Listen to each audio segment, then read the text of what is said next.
let me get my microphones over here. I'm not prepared as usual. There we go. Am I getting on? I think I got my microphone in front of me. This is David. I wanted to do a video today. I'm going to call it John Dehlin.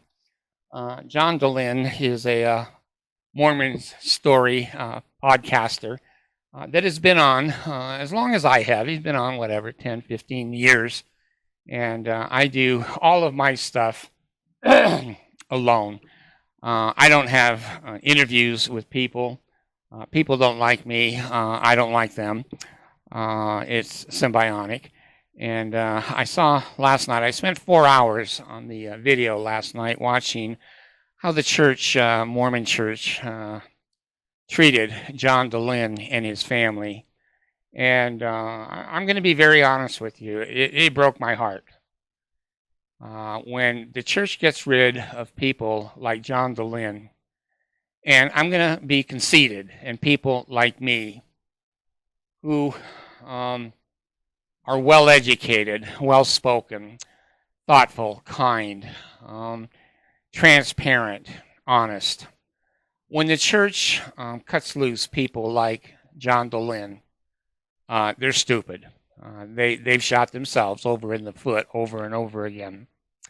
I spent a lot of time looking at his progression through excommunication, and I only got as far as the second interview with the stake president, the asshole stake president, and you can quote me on that. The surgeon, the orthopedic surgeon, he knows everything about probably surgery, orthopedic surgeons. He knows nothing about life. Zero. He's not really a human being. He's a goddamn robot. I watched him and I listened to him. I do have 2 master's degrees. I have nearly 80 years experience living down here among humans. And I know assholes when I see them, when I smell them, and when I hear them. And he definitely was a 100% asshole. Now, I'm going to make the only criticism of John Dehlin that you'll probably ever hear me. John, you and I have never spoken. We've never contacted each other. We have no idea. You know nothing probably about my podcast at all. You're famous, and you have a personality and a doctorate, which I admire. When you have a PhD in anything, it shows intelligence and motivation, intent, etc. I admire that. I've only got 2 master's degrees. I tried to get a PhD from BYU, but because they found out I was a resigned member of the Mormon Church, I was not allowed to ever re-enroll at BYU. They have a quasi process to do that, but no one has ever negotiated through that process. So anyway, John, here's my biggest criticism of you. You're too fucking nice. You are too fucking nice. Now, I'm a pretty patient person. I never make a judgment on the first call. I usually don't on the second call. I always hear both sides of the story. I never make a decision based on one side of the story, whether it's written or whether it's verbal or alleged, whatever. But when I watched you be beat up over and over and over again with these satanic people, you're too kind. You don't call them satanic. I'm not that kind. I know satanic shit when I see it. It's satanic. You're too kind when you say, I'm on a journey. There seems to be some problems. You're way too kind to let them beat you up over and over and over again. I have some relevance to you because I taught the Elders Quorum in Thousand Oaks, California. In my heyday, Penberthy was his name. He did illegal stuff and left the Mormon Church evidently hanging. But anyway, I related to you because teaching the Elders Quorum, I loved teaching the Elders Quorum, and they said I was good at it.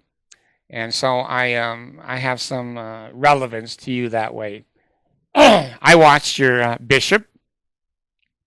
He ain't the sharpest tool in the shed. I can tell you that right now. I know there's good people, there's bad people, and there's stupid people, and sometimes there's combinations. I watched your bishop interview you, and then I saw the second bishop interview you. He was a total ass.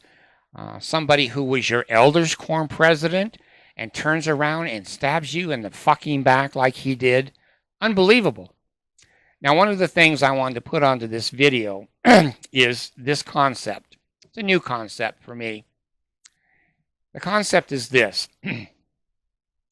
The best way to betray someone is with a smile. The best way to betray someone is with a smile. You're too much of a kind person, John. These people hated you from the fucking get-go. You would not walk and talk and dance to their puppet show, and you kept trying to say, please give me some time. These strings make me very uncomfortable. Give me time, give me time. And they finally said, no, John, you're out of time. You're out of fucking time. Jesus has appeared to all of us, bishops, two bishops, two stake presidents. The one, Jensen, I think his name was pretty kind to you, and I appreciate that, and you appreciated that. The surgeon who kept saying, the church is not making us do this. We're doing this because we're asshole people. The Mormon prophets, the 15, are not assholes, and they're throwing us under the goddamn bus because if this ever comes back in a lawsuit or comes back in a federal law or state law, they want to be able to be Pontius Pilate and just wash their hands and say, oh, that was the surgeon. Oh, that was Jensen. Oh, that was Cook or whatever his name was. The Mormon Church now, because they're taking that first, the high counselors. It used to be a high counselors court. John, I don't know if you're so young you don't remember that. I do. I sat once in a high council court and was acquitted, but there was 6 people for the church, 6 people on the high council for the me. And now the church has streamlined that. No, they haven't streamlined that. What they've done is they've consolidated that power. They couldn't throw 20 people into a lawsuit. They want to just throw the stake president into the lawsuit and the bishop. This is not a local level thing. If you believe that, again, my criticism of you is you're too kind. You're too kind. You don't know when someone is stabbing you in the back and stabbing the eyes of your children out with toothpicks. If you knew that, you would be more than a fierce warrior. Goliath wouldn't have a goddamn chance against you, but you're too kind. You let these people abuse you and abuse you and abuse you. When I saw the section where your wife was able to speak, she was so sweet. She sat there for whatever it was, an hour or more, never said a word. Listened to all this pain and suffering that you were going through, all of this harassment, all of this evilness, all of this vindictiveness, viciousness that the church leaders, the stake presidents, and the bishops were putting on you. She had to suffer through that. And I'm going to tell you something real honest. You know, David, that's why I'm not popular like you are and have millions and millions of viewers, because a lot of people don't like me. And that's okay, because I don't like them.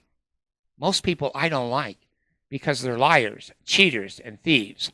And when I watched the way the church treated you last night, I'm very happy with who I am. I don't want to be around people like that. When your sweet wife spoke up with tears in her voice and in her eyes and was pleading for her children to be able to get ecclesiastical endorsements to BYU, and how this process was ruining, your relationship, not specifically with her, but with the community, with your friends, with your employment. etc., etc. The only words